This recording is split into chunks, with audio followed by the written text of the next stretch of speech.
بسم اللہ الرحمن الرحیم۔ السلام علیکم ورحمۃ اللہ وبرکاتہ۔ ناظرین، حضور صلی اللہ علیہ وسلم نے دو بہنوں اور دو بھائیوں کو ایک بستر پر سونے سے کیوں منع کیا ہے؟ آج کی اس ویڈیو میں ہم اس پر تفصیل سے بات کریں گے کہ حضور صلی اللہ علیہ وآلہ وسلم نے دو بہنوں یا دو بھائیوں کو ایک بستر پر سونے سے کیوں منع کیا، اور ساتھ ہی ساتھ سونے کے آداب بھی بیان کریں گے، تو لہٰذا ویڈیو کو آخر تک ضرور دیکھیے گا۔ محترم ناظرین، رسول اللہ صلی اللہ علیہ وسلم نے زندگی کے ہر پہلو میں ہماری رہنمائی کی ہے اور ہر ایک کامیاب زندگی گزارنے کا طریقہ سکھایا ہے۔ انسانی زندگی کے تمام مراحل میں اس نے رہنمائی فرمائی ہے، یہاں تک کہ نیند کی حالت کو بھی فراموش نہیں کیا، وہ نیند جس میں انسان تقریباً اپنی ایک تہائی زندگی گزار دیتا ہے۔ اسلام نے اس کے بہت سے آداب اور سنتیں ذکر فرمائی ہیں، جو شخص ان پر عمل کرے گا اسے سکون اور اطمینان کی نیند نصیب ہوگی، پریشانی، بے چینی اور بے خوابی سے نجات ملے گی۔ سونے کے آداب میں سے ایک ادب یہ ہے کہ جلد سے جلد سوئے جائے، بغیر ضرورت کے جاگنے سے پرہیز کرے۔ رسول اللہ صلی اللہ علیہ وآلہ وسلم عشاء سے قبل سونے کو اور عشاء کے بعد گفتگو کرنے کو ناپسند کرتے تھے۔ سونے کا دوسرا ادب یہ ہے کہ انسان دائیں کروٹ پر سوئے، کیونکہ نبی کریم صلی اللہ علیہ وسلم دائیں کروٹ پر سویا کرتے تھے اور اس کا حکم بھی ارشاد فرمایا ہے۔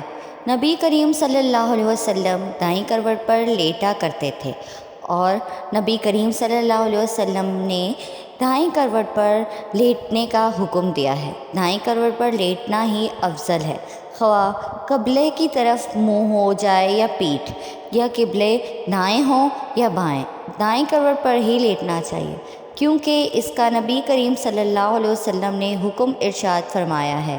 تیسرا ادب یہ ہے کہ انسان لیٹتے وقت دائیں ہاتھ کو دائیں رخسار کے نیچے رکھے۔ حضرت ابو ہریرہ رضی اللہ تعالیٰ عنہ سے روایت کرتے ہیں، انہوں نے بیان کیا کہ حضور صلی اللہ علیہ وآلہ وسلم نے فرمایا کہ جب تم میں سے کوئی شخص اپنے بستر پر جائے تو اپنا بستر جھاڑے، اس لیے کہ وہ نہیں جانتا کہ کیا چیز اس کے پیچھے اس میں داخل ہو گئی ہے۔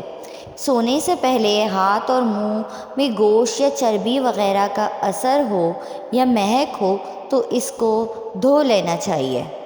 رسول اللہ صلی اللہ علیہ وآلہ وسلم نے فرمایا، جس کے ہاتھ میں گوشت یا چربی یا کسی چیز کی مہک کا اثر موجود ہو اور اسے دھوئے بغیر سو گیا، پھر اسے کوئی مصیبت پہنچی تو وہ اپنے آپ کو ملامت کرے۔ سونے سے قبل کھانے پینے کے برتنوں کو ڈھانپا جائے۔ سونے سے قبل کھانے پینے کے برتنوں کو بسم اللہ کہہ کر ڈھانک دیں۔ اگر کوئی چیز نہ ملے تو کم سے کم ایک لکڑی ہی صحیح بسم اللہ کہہ کر ان پر رکھ دیں، اس لیے کہ شیطان بند دروازوں کو اور ڈھکے ہوئے برتنوں کو نہیں کھولتا۔ سونے سے پہلے آگ اور چراغ بجھا دیں۔ حضرت جابر بن عبداللہ رضی اللہ تعالیٰ عنہ سے روایت ہے کہ رسول اللہ صلی اللہ علیہ وسلم نے فرمایا، رات میں جب تم سونے جاؤ تو چراغ بجھا دو، دروازے بند کر دو۔ حضرت عبداللہ ابن عمر رضی اللہ تعالیٰ عنہ کہتے ہیں کہ نبی کریم صلی اللہ علیہ وسلم نے فرمایا، سوتے وقت اپنے گھروں میں آگ کو جلتے ہوئے نہ چھوڑو۔ ایک اور روایت میں ہے کہ چراغ بجھا دو، کیونکہ بسا اوقات چوہا چراغ کی بتی کو بھڑکا کر گھر والوں کو جلا ڈالتا ہے۔ ایسی چھت پر سونا منع ہے جس کے اطراف کوئی آڑ نہ ہو جو گرنے پڑنے سے روک سکے۔ رسول اللہ صلی اللہ علیہ وسلم نے فرمایا، جو شخص ایسی چھت پر سوئے جس کے اطراف کوئی آڑ کمبی نہ ہو اور وہ اوپر سے گر کے مر جائے یا اسے کوئی نقصان پہنچے تو وہ اللہ کی ذمہ داری سے بری ہے۔ اب ہم اپنی موضوع کی طرف آتے ہیں کہ حضور صلی اللہ علیہ وسلم نے دو بھائیوں یا دو بہنیں کو ایک بستر پر سونے سے کیوں منع کیا ہے؟ ناظرین، اسلام انتہائی صاف ستھرا اور پاکیزہ دین ہے۔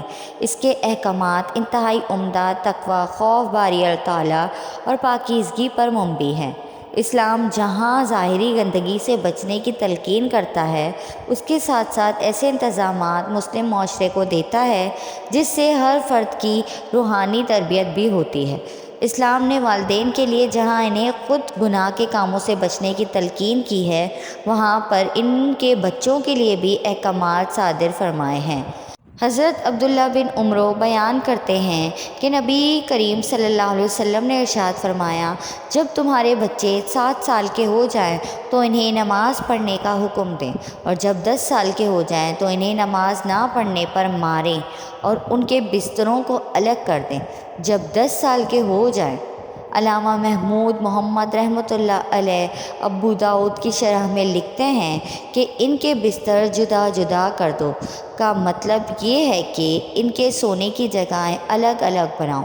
اس لیے جب وہ 10 سال کو پہنچتے ہیں تو بلوغت کی ادنیٰ حد تک قریب ہو جاتے ہیں، ان کی شہود زیادہ ہو جاتی ہے اور ان پر فساد و خرابی کا ڈر ہوتا ہے۔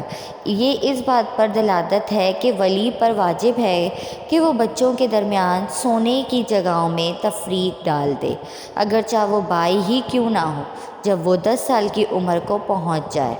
حضور صلی اللہ علیہ وسلم نے بچوں کو علیحدہ بستروں پر سلانے کا جو حکم آج سے 1400 سال پہلے دیا، آج کی ترقی یافتہ میڈیکل سائنس اور جنسیات کے ماہرین نہ صرف اس کو تسلیم کرتے ہیں بلکہ اس پر زور دیتے ہیں، اس کے فوائد گنواتے ہیں اور اس پر لاپرواہی برتنے پر برے انجام سے ڈراتے ہیں۔